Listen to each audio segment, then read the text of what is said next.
എല്ലാവർക്കും നമസ്കാരം. ഗുരുവായൂർ ക്ഷേത്രക്കുളത്തിൽ ഒരു യുവതി പ്രവേശിച്ചതിനെ തുടർന്ന് അവിടെ ശുദ്ധിക്രിയകൾ നടന്നുകൊണ്ടിരിക്കുന്ന സമയമാണ്. അപ്പോൾ അതിനെപ്പറ്റി പല രീതിയിലുള്ള വിമർശനങ്ങൾ സമൂഹ മാധ്യമങ്ങളിലൊക്കെ തന്നെ നടക്കുന്നുണ്ട്. അപ്പോൾ എന്താണ് പുണ്യാഹം, എന്തിനാണ് അത് ചെയ്യണത് എന്ന് പറയാൻ വേണ്ടി മാത്രമാണ് ഈ സാഹചര്യത്തിൽ വന്നത്. പുണ്യാഹം എന്ന് പറഞ്ഞു കഴിഞ്ഞ് കഴിഞ്ഞാൽ അശുദ്ധിയായിട്ടുള്ള ഒന്നിനെ ശുദ്ധീകരിക്കാൻ വേണ്ടിയിട്ട് ചെയ്യുന്ന ഒരു ക്രിയയാണ് പുണ്യാഹം.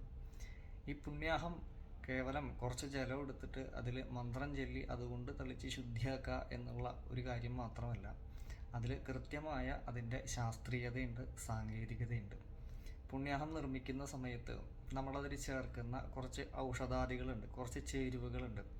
1 ദർഭ, 2 പുണ്യാഹ ചുണ്ടങ്ങ, 3 നാൽപ്പാമരം.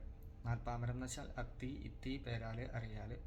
അതിൻ്റെ കൂടെ നമ്മൾ പൂജയ്ക്ക് ഉപയോഗിക്കുന്ന ഔഷധ ഗുണങ്ങളുള്ള പുഷ്പലതാദികൾ. അപ്പോൾ ഇതിൻ്റെയൊക്കെ ഔഷധ ഗുണങ്ങൾ എന്താണ് എന്നുള്ളത് ഒന്നുകിൽ നിങ്ങളുടെ നാട്ടിൽ അടുത്തുള്ള ആയുർവേദ വിഷഗുരന്മാരോ നാട്ടുവൈദ്യന്മാരോ നമ്മുടെ വീടുകളിലൊക്കെ തലമൂത്ത മുത്തശ്ശനോ മുത്തശ്ശിയോ കാരണവന്മാരൊക്കെ ഉണ്ടെങ്കിൽ അവരോട് ചോദിച്ചു കഴിഞ്ഞാൽ അവർ പറഞ്ഞു തരും. അപ്പോൾ ഇത്തരത്തിലുള്ള ഔഷധക്കൂട്ടുകൾ ചേർത്തിട്ട് പുണ്യാഹം നിർമ്മിച്ച് ആ പുണ്യാഹത്തിലേക്ക് നമ്മൾ സപ്തഗംഗയെ ആവാഹിച്ച് മന്ത്രമൂർത്തിയെ ആവാഹിച്ച് ഈ ഔഷധം കൊണ്ടാണ് ക്ഷേത്രമായാലും ഗൃഹമായാലും നമ്മൾ ശുദ്ധിയാക്കണം. കാരണം അശുദ്ധി എന്ന് പറഞ്ഞു കഴിഞ്ഞ് കഴിഞ്ഞാൽ കേവലം ക്ഷേത്ര സംബന്ധിയായിട്ട് മാത്രമല്ല ഗൃഹസംബന്ധിയായിട്ടും വരാറുണ്ട്. വാലായ്മ സംഭവിക്കാം, അതായത് പ്രസവത്തിനോടനുബന്ധിച്ചോ മരണത്തിനോടനുബന്ധിച്ചോ ഒക്കെ വാലായ്മകൾ വരാറുണ്ട്. അതുപോലെ തന്നെ വ്യക്തിപരമായിട്ടുള്ള അശുദ്ധികൾ വരാറുണ്ട്.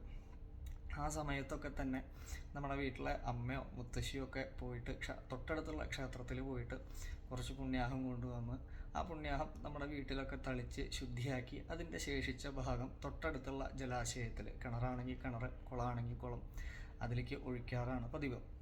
അപ്പോൾ അതാണ് അതിൻ്റെ പിന്നിലെ ഒരു ശാസ്ത്രീയത. ഇതൊക്കെ വളരെ കൃത്യമായി പഠിച്ച് മനസ്സിലാക്കിയിട്ട് അതിനെ വിമർശിക്കാവും ഏറ്റവും നല്ലത് എന്നാണ് ഞാൻ ചിന്തിക്കണേ. അപ്പോൾ എല്ലാവർക്കും നല്ലത് മാത്രം തരട്ടെ എന്ന് ഞാൻ പ്രാർത്ഥിക്കുന്നു. ഇത്തരത്തിലുള്ള എന്തെങ്കിലും സംശയങ്ങളൊക്കെ ഉണ്ടെങ്കിൽ ചോദിക്കുക, അറിയുന്നതാണെങ്കിൽ പറഞ്ഞു തരാം. ലോകാ സമസ്ത സുഖിനോ ഭവന്തു.